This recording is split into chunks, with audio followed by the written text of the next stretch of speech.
चांद हर रात आसमान में टंगा हुआ एक खामोश गोला। हजारों सालों से इंसान इसे देखता आया है, कभी देवता समझकर, कभी कविताओं में सजाकर और कभी सिर्फ एक चमकती रोशनी मानकर। लेकिन 20 जुलाई 1969 को इंसान ने इतिहास में पहली बार सिर्फ चांद को देखा नहीं, उस पर चल भी लिया। नील आर्मस्ट्रांग का वो वाक्य आज भी रिकॉर्ड में है, that's one small step for man, one giant leap for mankind. उस पल पूरी दुनिया ने जश्न मनाया। लगा जैसे अब चांद कोई रहस्य नहीं रहा, अब तो बस शुरुआत थी। और शुरुआत के बाद अमेरिका रुका नहीं। 1969 से 1972 तक एक के बाद एक 6 अपोलो मिशन चांद पर उतरे। 12 इंसान वहां चले। सैकड़ों किलो चंद्रमा की मिट्टी धरती पर आई। हजारों तस्वीरें ली गईं। सब कुछ ऐसा लग रहा था जैसे चांद अब इंसान के लिए एक जाना पहचाना इलाका बन चुका है। लेकिन फिर अचानक सब खत्म हो गया। 1972 अपोलो 17 आखिरी इंसान चांद से लौटा और उसके बाद पिछले 50 सालों में कोई भी इंसान दोबारा चांद पर नहीं गया।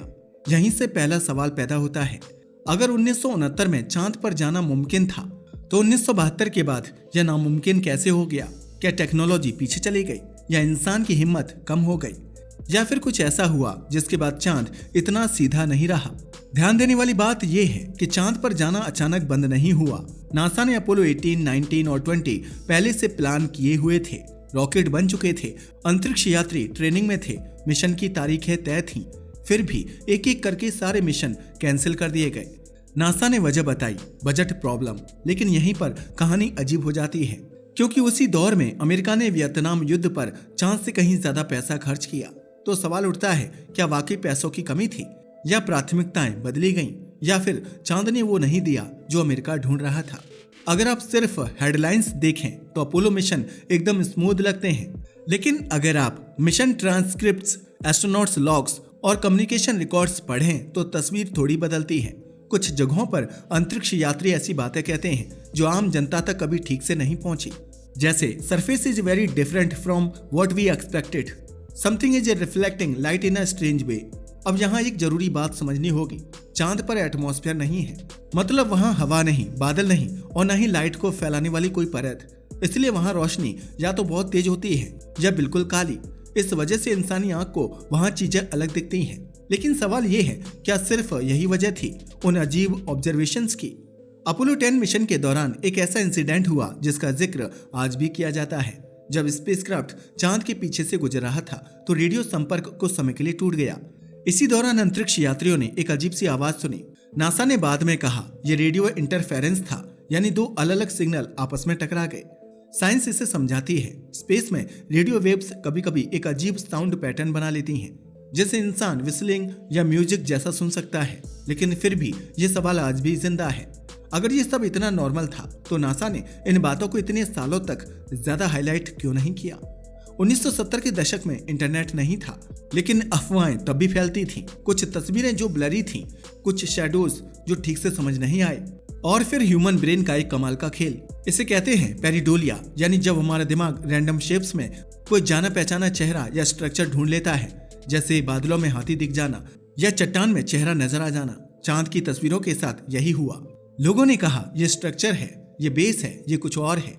लेकिन सवाल अभी भी बचा है, अगर सब सिर्फ गलतफहमी थी तो इंसान 50 साल तक चांद से दूर क्यों रहा? यहीं पर कहानी एक नया मोड़ लेती है, क्योंकि आज जब इंसान फिर से चांद पर लौट रहा है तो उसकी मंजिल वही जगह नहीं है जहां अपोलो उतरा था। आज सारी दुनिया की नजर है चांद के साउथ पोल पर। और हैरानी की बात यह है कि जैसे ही मिशन साउथ पोल की तरफ बढ़ते हैं कुछ ना कुछ गलत होने लगता है। आखिर ऐसा क्या है चांद के उस हिस्से में जहां रोशनी भी पूरी नहीं पहुंचती? जब अपोलो मिशन बंद हुए दुनिया ने मान लिया कि चांद की कहानी खत्म हो गई, लेकिन असल में यहीं से असली कहानी शुरू हुई, क्योंकि इंसान ने चांद पर जाना बंद किया, लेकिन चांद ने इंसान के लिए सवाल भेजना बंद नहीं किया। 1972 के बाद नासा ने इंसानों को नहीं, मशीनों को चांद पर भेजना शुरू किया। रोबोटिक प्रोब्स, सैटेलाइट्स, ऑर्बिटर्स, यानी चांद को ऊपर से देखा गया, लेकिन जमीन पर दोबारा कोई कदम नहीं रखा गया। क्यों? क्योंकि मशीनें डरती नहीं, राजनीति नहीं समझती, और सबसे बड़ी बात, अगर कुछ गलत हो जाए तो इंसान नहीं मरता। अपोलो मिशन लगभग 382 किलो चंद्र मिट्टी धरती पर लाए। वैज्ञानिकों ने सालों तक इन सैंपल्स को देखा और यहीं पहली अजीब बात सामने आई। चांद की मिट्टी धरती की मिट्टी से काफी अलग थी। इसमें पानी नहीं था, कोई ऑर्गेनिक लाइफ नहीं, लेकिन फिर भी कुछ पत्थर उम्मीद से ज्यादा पुराने थे।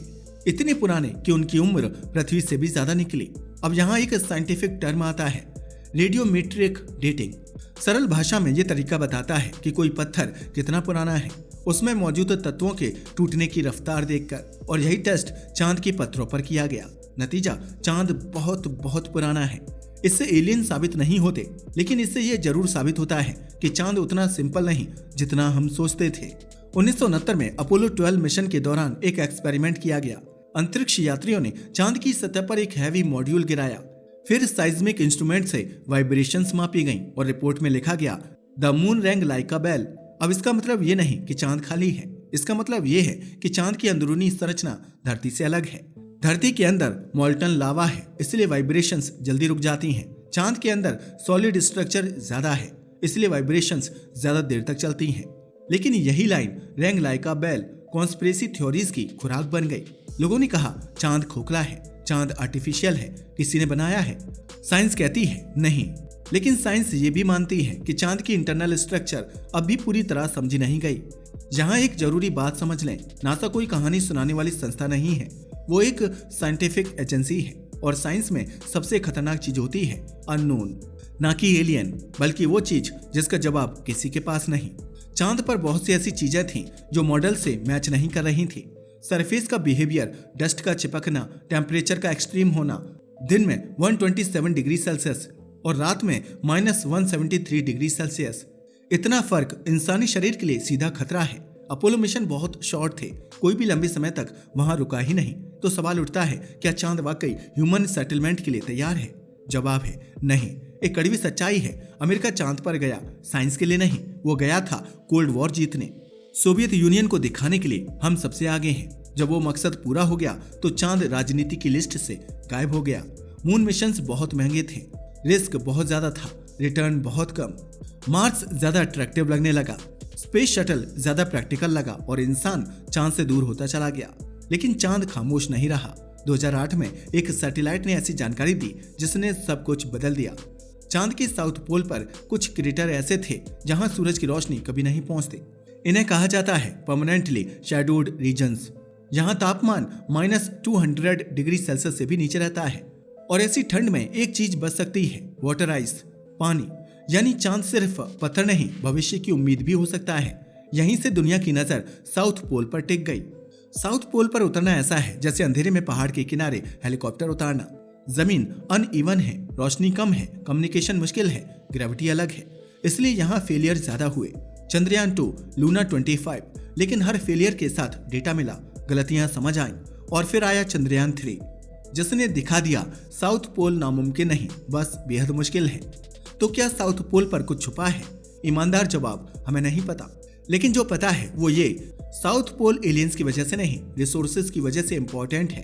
पानी ही ऑक्सीजन है, पानी ही ईंधन है और पानी ही भविष्य की नींव है। इंसान अब डर की वजह से नहीं, जरूरत की वजह से चांद पर लौट रहा है। अब अगला सवाल ये नहीं है कि एलियन है या नहीं, अगला सवाल ये है, क्या इंसान चांद पर टिक पाएगा? अब तक हमने जो जाना उससे एक बात साफ हो जाती है, चांद से इंसान का दूर जाना किसी एक वजह से नहीं हुआ। ना सिर्फ पैसा, ना सिर्फ राजनीति, ना एलियन, बल्कि यह सबका मिला जुला असर था। लेकिन आज दशकों बाद इंसान फिर उसी चांद की तरफ बढ़ रहा है जिसे कभी उसने पीछे छोड़ दिया था। फर्क बस इतना है, अब मकसद बदल चुका है। आज हम चांद पर क्यों लौट रहे हैं? इस सवाल का जवाब एक शब्द में है, फ्यूचर। धरती पर रिसोर्सेज सीमित हैं, ऊर्जा की मांग बढ़ रही है और इंसान अंतरिक्ष में फैलने की सोच रहा है। चांद अब सिंबल नहीं रहा, वो अब एक स्टेपिंग स्टोन है, यानी एक ऐसा पड़ाव जहां से आगे और दूर जाया जा सके। नासा का नया मिशन है आर्टेमिस प्रोग्राम। इसका लक्ष्य सिर्फ चांद पर झंडा गाड़ना नहीं है, बल्कि इंसानों को लंबे समय तक चांद पर रखना, स्थायी रिसर्च स्टेशंस बनाना और फ्यूचर में मार्स मिशन के लिए तैयारी। आर्टेमिस मिशन खासतौर पर साउथ पोल पर फोकस करता है क्योंकि वहां पानी है और जहां पानी है वहां जिंदगी टिक सकती है। पानी इतना जरूरी क्यों है? यहाँ थोड़ा सा साइंस समझते हैं। पानी सिर्फ पीने के काम नहीं आता।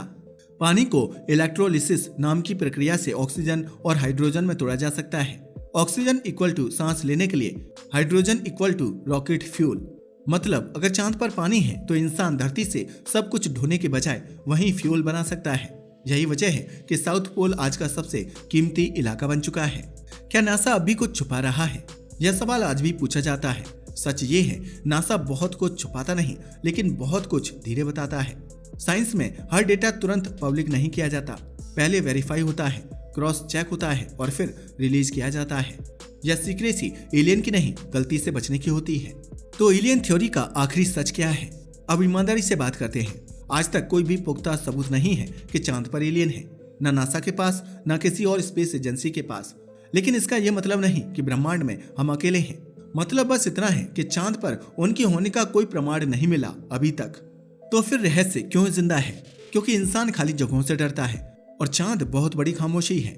वहां ना हवा है, ना आवाज, ना जिंदगी।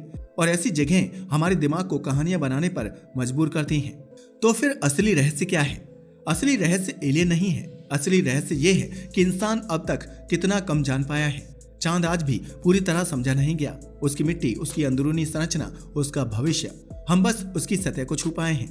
भारत का चंद्रयान 3 सिर्फ एक मिशन नहीं था, वो एक संदेश था कि अब चांद कुछ गिने चुने देशों की प्रॉपर्टी नहीं रहा। अब साइंस ग्लोबल हो चुकी है और आने वाले सालों में चांद पर अलग अलग देशों के रिसर्च बेसिस होंगे। शायद परमानेंट नहीं, लेकिन लंबे समय तक। फिर आखिरी सवाल और आखिरी सच, तो क्या नासा एलियन छुपा रहा है?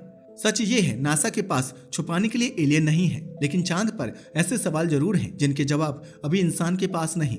और साइंस में सबसे एक्साइटिंग चीज यही होती है, अननोन। शायद सवाल ये नहीं है कि चांद पर एलियन है या नहीं, शायद सवाल ये है कि जब चांद अपने सारे राज खोलेगा तो क्या इंसान उन्हें समझने के लिए तैयार होगा? आज के लिए बस इतना ही। धन्यवाद।